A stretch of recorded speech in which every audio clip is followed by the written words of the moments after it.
രാത്രി ഒരു 10 മണിയൊക്കെ ആയിട്ടുണ്ടാവും എന്തായാലും. ഞങ്ങളിവിടെ സ്ഥലത്തില്ലായിരുന്നു. അപ്പോൾ ഇവിടെ 7 വരെ പണിയുണ്ടായിരുന്നു, കമ്പിൽ വർക്ക് ഉണ്ടായിരുന്നു. അപ്പോൾ എല്ലാവരും റൂമിൽ പോയി, ഇന്ത്യക്കാരൊക്കെ റൂമിൽ പോയി. പിന്നെ സെക്യൂരിറ്റി മാത്രമായിരുന്നു ഇവിടെ ഉള്ളത്.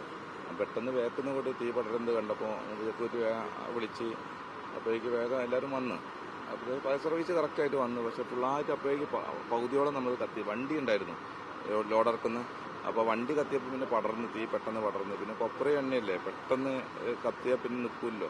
10 മിനിറ്റ് കൊണ്ട് ഒക്കെ ഫുള്ളായിട്ട് കത്തി.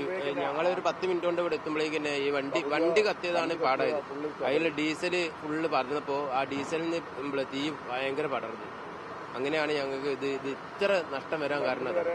മിഷനറികൾ തന്നെ ഉണ്ടാകും, പാക്കിങ്ങിന്റെ മിഷനറികളും എല്ലാ സാധനവും ഏറ്റവും ഇനി 1 മുതൽ നമ്മൾ തുടങ്ങണം. ചുരുക്കി പറഞ്ഞത് 3-4 കോടി റുപ്യന്റെ കൊപ്പരി എണ്ണ പോയിട്ടുണ്ടാകും. പിന്നെ മിഷനറികളും കാര്യങ്ങളും ഇനി നമ്മളിപ്പോൾ അങ്ങനെ ഒറ്റയടിക്ക് നമുക്ക് പറയാൻ കഴിയുമല്ലോ.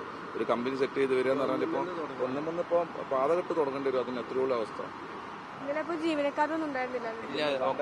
ഒക്കെ റൂമിലേക്ക് പോയോണ്ട് സൺഡേ 7 എല്ലാവരും ഞങ്ങൾ ഫുൾ ടൈം വർക്ക് ഉണ്ടായിരുന്നു കമ്പനി. ഇപ്പോൾ എന്ന് പറയുമ്പോൾ അതുമല്ല, എല്ലാ സ്റ്റോക്ക് ഇത്ര തോന്നെ ഉണ്ടാവാൻ കാരണം എന്ന് പറഞ്ഞാൽ ഓണത്തിന് നമുക്ക് കുറേ കിറ്റിൻ്റെ ഒക്കെ ഓർഡർ ഉണ്ടായിരുന്നു.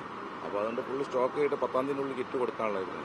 എല്ലാം പോയി, ഫുള്ള് സ്റ്റോക്കും കാര്യങ്ങളും എല്ലാം പടർന്ന് കൊപ്പര ഉണക്കാൻ ഡ്രയറിന്നായിരിക്കാനാ സാധ്യത. നമുക്ക് അങ്ങനെയുള്ള പറയാൻ കഴിയില്ല. ബാക്ക് സൈഡിലാണ് ഡ്രയർ വരുന്നത്. അവിടുന്നാണ് ഈ നമ്മളെ വിറകുന്ന് വന്നതാണെന്നുള്ള ഒരു നിഗമനാണ് ബാക്കിനാണല്ലോ കത്തിയത്. അപ്പം പിന്നെ ഡ്രയർ ആവാനാ സാധ്യത. അങ്ങനെ പറഞ്ഞത്. പിന്നെ ഈ തൊട്ടടുത്ത ലോറി ഉണ്ടായിരുന്നു, അതാ പെട്ടെന്ന് ലോറിക്ക് പിടിച്ച് അങ്ങോട്ട് നേരെ നിൽക്കുന്നു.